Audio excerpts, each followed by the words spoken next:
Welcome back to the deep dive. Today we're digging into something really interesting from a document we've been looking at. It's about a surprisingly common little grammar point in English, something many people get slightly wrong.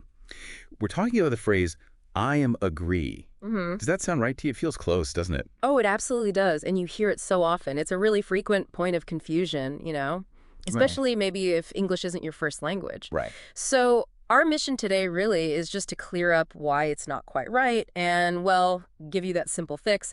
It's often a real aha moment for people. Okay, yeah, let's unpack that. Why do people say I am agree so much? What's the logic, the misconception behind it? Well, what's interesting and what the source material points out is that it usually stems from other perfectly correct sentences, like I am happy or I am tired, I am ready. Hmm. Exactly.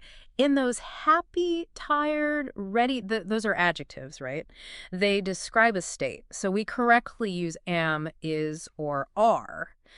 The assumption then, kind of naturally, is that agree works the same way because, well, agreeing feels like a state of mind too.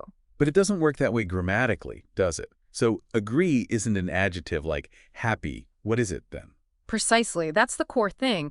The document clarifies that agree is actually an action word. It's a verb. Think about other verbs like eat, go, Yeah. speak. You wouldn't say I am eat. Exactly. You wouldn't say I am eat or I am go unless maybe you're using the ing form, the continuous, like I am eating or I am going. Agree acts just like those direct action verbs. The action here is mental, sure, it's agreement, but grammatically it functions the same way. And what's great here actually is how simple the correct version is once you grasp that difference. It's just, I agree. That's it.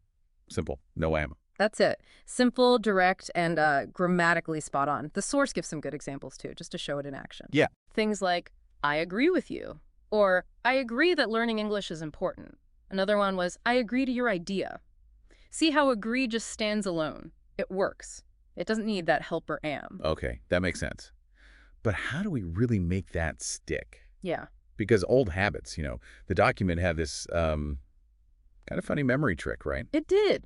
It's quite clever, actually. The idea is when you feel tempted to say, I am agree, stop and ask yourself something totally ridiculous, like, am I food? I have food. Yeah, it Yeah. sounds silly, right?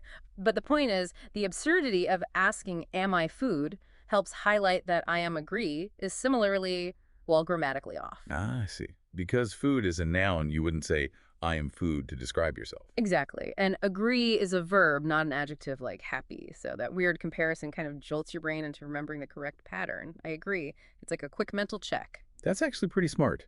Okay, let's try putting this into practice then. Maybe everyone listening can mentally say these along with us. Using those examples, try thinking, I agree with my friend. Or, I agree with this video. Yeah. And I agree that practicing is important. Could you feel how much cleaner that sounds without the am? It really does, doesn't it? And that small shift, it seems small, but it makes a real difference. It adds clarity, confidence to how you speak. These little refinements are actually pretty important when you're trying to learn quickly and communicate effectively. Totally agree. So the key takeaway here is pretty straightforward. Yeah. Embrace the simplicity and power of just saying, I agree. Yep. Nail that down, and your communication becomes just that bit sharper. So here's something to think about now that you've got I agree sorted. What other small, maybe almost unnoticed habits in your daily language could you tweak? What tiny shifts might make a surprisingly big difference in how clearly and effectively you share your thoughts and, your knowledge? Something to ponder.